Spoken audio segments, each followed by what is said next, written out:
Quelque chose pour vous-même, comme une femme, parce qu'on sait qu'est-ce que c'est être une mère, une épouse, toutes les autres choses qu'on fait, on n'a pas de temps pour nous-mêmes.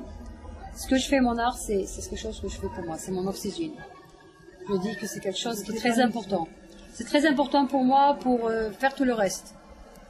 C'est vrai.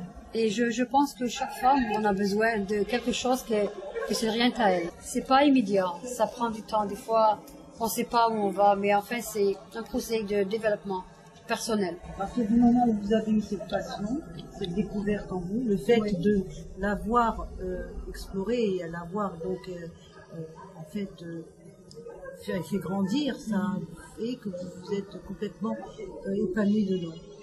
Parfaitement. Et ça m'a appris, j'ai été étudiée. Je voulais pas rien que le faire comme un amateur. J'ai dit que c'est quelque chose qui est très important pour moi, alors j'ai été étudiée. Et j'ai terminé mes études avec une très grande marque.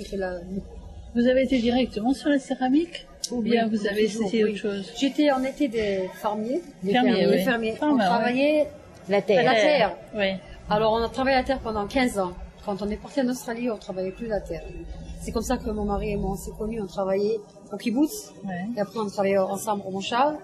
On travaillait la terre, cueillir et travailler dehors. Mais quand on est parti en Australie, on a fait des autres choses. Et ça m'a manqué beaucoup. Il y a quelque chose dans la terre qui nous fait du bien. Sûrement. En plus, cette terre-là. Ça nous fait du bien. C'est grounding.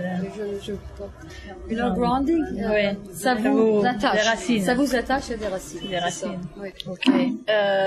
Par rapport à la Fondation Marcel Dady, le but de la Fondation Marcel Dady, c'est de mettre en avant des artistes de talent et pour les faire connaître du public. Et voilà, donc pour moi, Ariella est une artiste de grand talent qui a déjà fait ses preuves plusieurs fois et qui a fait énormément d'expositions. Et elle m'a fait cet honneur d'accepter de venir exposer ce soir pour l'université de Nadania. Ok, et j'ai vu qu'il y avait 2 soirées, le 14 et le 29. Oui. C'est-à-dire qu'avec vous aussi? Mais on ne sait pas encore parce que peut-être qu'elle va devoir voyager. Donc de toute façon, il y aura un autre artiste ou un chanteur ou un musicien. Alors, d'après quoi vous les... Bon, Ariella, j'ai compris, c'est vraiment c'est quelque chose. Ça sera à chaque fois différent. Mais il y a quelque chose. Qu'est-ce qui vous fait des coups de cœur. Des coups de cœur. Voilà, c'est ce que j'allais dire. Je faisais ça. C'est des coups de cœur et c'est pas forcément mon goût. Je veux dire, je suis assez ouverte dans l'art, dans la musique. J'ai mes propres goûts, mais je peux pas non plus tout sélectionner par rapport à mes goûts parce que mes goûts sont pas les goûts de tout le monde. Donc c'est des coups de cœur avec la personne, avec son art, quel qu'il soit. Avec son chemin, exactement. C'est vrai. Okay. Je pense que le contact avec la personne est déjà très important au départ. C'est sûr et certain, parce que vous l'appréciez, vous voyez, voilà. Et puis c'est sûr et certain. Pourquoi Nadania?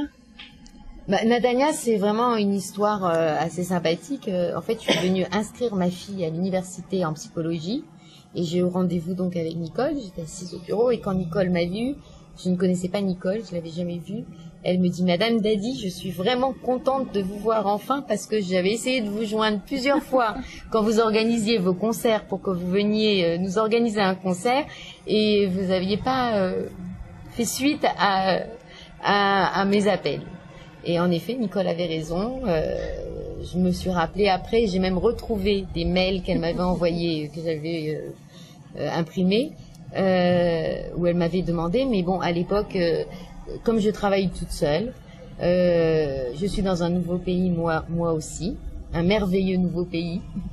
Merci Hachem. Donc, j'ai ma vie de famille, j'ai des petits-enfants, je fais aussi plein de choses en parallèle en France et tout ça. Donc, j'avance doucement, à petits pas. Et à cette époque, quand elle m'avait contactée, j'étais certainement pas disponible, donc voilà. Donc quand Nicole m'a vue, elle m'a dit voilà, on est sur un nouveau projet, est-ce que tu voudrais venir nous aider? J'ai eu rendez-vous avec Hervé de Colomba à l'Institut français, avec tout le groupe, Claude, Nicole, et de Colombelle, pardon. Et voilà, ils m'ont exposé leurs idées, j'ai exposé les miennes, J'ai donné quelques petites idées aussi.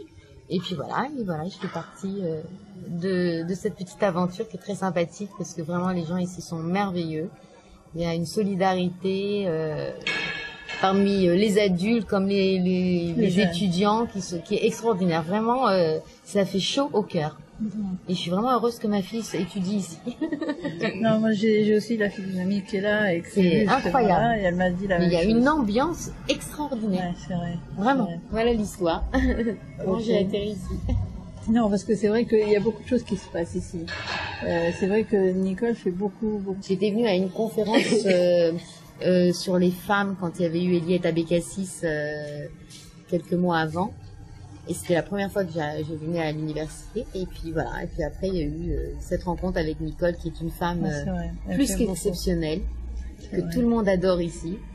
Vraiment, elle se donne cœur et âme. Mais alors vraiment, c'est les deux mots qui sont accrochés à elle. Non, c'est vrai. Elle est extraordinaire. C'est la réputation qu'elle a. Elle est, mais vraiment extraordinaire. Et puis même tous les étudiants l'adorent. Mais oui, alors encore plus. Est-ce qu'il y a quelque chose que vous auriez voulu dire et que je n'ai pas... Je termine toujours les interviews comme ça. Il y a quelque chose que j'ai oublié de vous poser, que vous aurez envie de dire. Je suis contente à toujours essayer d'exprimer de nouvelles choses. Et je sais que c'était pas comme on voulait exactement, mais enfin, il faut faire des choses, il faut s'exprimer. C'est que essayer de nouvelles choses. Moi, ce que je sais et ce que j'ai entendu avant que les gens rentrent, c'est que les gens étaient quand même impressionnés de voir toute la décoration, toute l'exposition. Ils disaient, dis donc, c'est toujours comme ça, il y a toujours des expositions. Enfin, les gens étaient quand même étonnés. Ouais. Mais même les étudiants, quand ils étaient pendant la journée, ils sont venus. Je veux dire, je pense que ça met une énergie aussi dans une université. C'est vrai. Je pense que c'est que du bon. De toute façon, c'est que du bon. De toute façon, toujours. Il y en aura du bon. Il y avait beaucoup de gens, mais personne. Oui, bien sûr. Moi, j'ai entendu des très belles réflexions. Ils sont intéressés. Je crois que c'est important à montrer aux personnes. Parce que ça suffit que une personne aime le chose et veut le faire. Bien sûr. Et c'est justement, est-ce que si des femmes venaient, parce que bon, vous parlez de femmes qui ont envie de faire quelque chose, est-ce que si des femmes venaient en vous disant et là moi je voudrais bien, est-ce que vous feriez un groupe pour nous apprendre et tout ça, est-ce que ça serait dans vos projets ici en Israël? C'est possible, pas maintenant. Non, pas tout de suite, mais oui, ça serait très intéressant. Oui, bien sûr. Parce que pour moi c'est très important. C'est une continuité de votre travail. Oui, ça serait merveilleux. Oui. Ça, j'avais pas pensé à ça. Je faisais en Australie beaucoup de lectures comme ça, avec des femmes ou des groupes de jeunes personnes. Parce qu'il y a beaucoup de jeunes personnes qui veulent faire des choses. C'est sûr. Mais ils ont pas, ils se font du mauvais sang parce qu'ils doivent gagner de l'argent, ils font un métier qui est bon. Mais c'est très important d'inspirer ces jeunes personnes de faire quelque chose qu'ils veulent faire pour leur cœur. C'est vrai. Pour moi, mon fils, il aime aussi faire de la peinture. C'est très important de développer le cœur, pas rien le business. Vous avez raison, entièrement. Mon père disait la plus belle richesse dans la vie, c'est d'avoir une passion, ma fille, parce que quand on vieillit, si on n'a pas de passion, la vieillesse est très longue. C'est vrai. C'est un sage. Ouais. C'est vrai qu'on a besoin de oui. C'est des belles. Moi, je me les remémore sans arrêt parce qu'il me l'a dit des centaines de fois. Et moi, j'ai pas mal de passion. Et il me disait, t'es très riche. Je crois que c'est de famille, la passion. J'ai pas le talent de ma sœur, mais j'aime sculpter, j'aime peindre, j'adore les travaux manuels. J'adore. Ouais. D'ailleurs, je m'inscrirai si tu fais des cours.